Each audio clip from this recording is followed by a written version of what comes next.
show is scheduled for this summer. And there are growing concerns about pharmacy deserts in Dayton. This week, Walgreens announced it's closing a store in the city. The chain confirmed the store on Hoover Avenue will close April 1st. In a statement, Walgreens said it made the decision based on a lack of people shopping there. However, people we talked to didn't agree. They say they depend on the store to stock up on essential items or fill their prescriptions. Don't take away, the things that we need. This is being one of the main things that we need in this neighborhood. Walgreens did say it plans on keeping its 5 other Dayton locations open. We checked, and the next closest store is on Salem Avenue, but that's more than an hour's walk from the Hoover Avenue location. Meanwhile, another pharmacy chain is announcing closures. CVS plans to close dozens of pharmacies inside Target stores as the chain battles rising costs. CVS says it's cutting back on its retail footprint.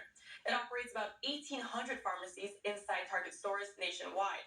Impacted pharmacies will transfer prescriptions to other CVS stores. So far, CVS has not identified the stores or said when this will happen. A beekeeper is sharing his confusion after someone stole more than 1 million bees from him. I said, "Where are my bees at?" So I got out, and this is what I found. They took the bees, the boxes, tops, bottom boards, everything, all in one shot. He noticed between 15 and 30 colonies were missing from his bee yard, along with other tools and boxes. He says that a bee colony can sell for about $200 on the black market. While he does not expect to get his bees back, Edgar says he is not giving up on his passion and plans to build a new, secure bee yard.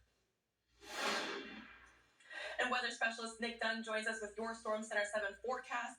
Nick, I know we all lost some sleep today. Yeah. But we gained a lot of daylight. Yeah, we're going to continue to gain more daylight, too. So while the sunsets are a little later, the sunrises are also a little bit later for now. So here, let's break this down graphically for you. For tomorrow, our sunset's going to be at 7:40, but our sunrise is closer to 8 o'clock. Now, if we fast forward to about a month from now, our sunset is past 8 o'clock, and the sunrise is a little closer to 7 o'clock. So we're gaining daylight on both ends, both at the beginning and the end of the day. So by the end of April, between what we'll be looking at there and now, we will have gained over 2 hours of daylight by the end of April. So just hang in there if you want the longer sunsets and the longer days in general in terms of the amount of sunlight that we see. We'll take you out to Salina. You can see a nice view of the courthouse here. The flag's still blowing in the wind a little bit, but certainly not nearly as strong as it was a little earlier today. It certainly felt more like winter. It had a nice little bite to the air as it hit you out there today across the Miami Valley. Live Doppler 7 is dry, 32 in Bell Fountain. If you're north of 70, most places are right at the freezing mark. Xenia checking in at 35. And Oxford, one of the warmer spots right now, checking in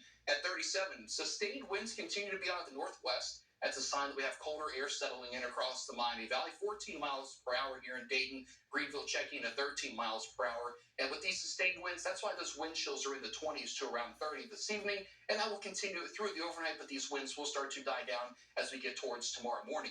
Speaking of tomorrow, here's how that shapes out for you hour by hour. A definite cold start in the morning, 27, and those wind chills will be in the lower 20s tomorrow morning. We get closer to lunchtime, we're already into the middle 40s, and we'll climb even further than that into the middle 50s as the kids come home from work and you get off of school as well for tomorrow.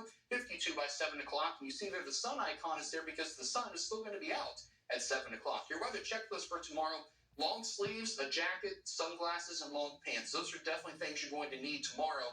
It's not going to be the warmest day, but we have a pretty cold start off with. So just take all those things with you. You may not need them all at one time necessarily, but just have it with you. No rain gear and no extra travel time from a weather perspective because there's no precipitation in the forecast, which, hey, that's a good way to start off the week.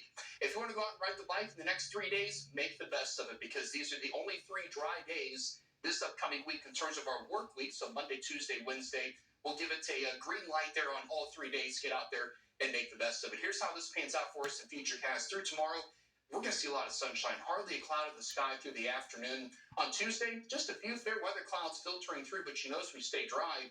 Into Wednesday, Futurecast is going to try to bring in a couple of showers, but I think we get through the day dry, at least until the overnight hours on Wednesday going into Thursday. That's when we start to see a chance for showers. And what's not really depicted here, as we get into Thursday afternoon, we could even see a few rumbles of thunder mixed in with this as well. And those rain chances will carry right into Friday. Off and on, it's not going to be a constant 48 hours of rain or anything like that, but certainly have the rain gear handy. I mean, we'll start to dry out a little bit by Friday evening, and that should hopefully set the stage for a nice upcoming weekend for us. Here's your small town forecast for tomorrow. Plenty of sunshine across the Miami Valley. 55 in New Carlisle, 53 in Fort Loramie, 53 in Farmland, Indiana, over there in Randolph County, and 57 down in 7 Mile there in Butler County. Here's your Storm Center 7-day forecast. Again, a really nice start to the week. A spring-like preview, if you ask me. Highs in the middle 60s for Tuesday and Wednesday. We'll make a run at 70 with a chance of showers and thunderstorms for Thursday. That rain will carry into Friday, and that also means some cooler air is on the way. And right now, a preview of next weekend shows a dry day Saturday and another chance of rain by Sunday with highs back to around 50 degrees. Thank you, Nick. And tonight was the highly anticipated 96th annual Oscars. We look at the award winners and events surrounding the show.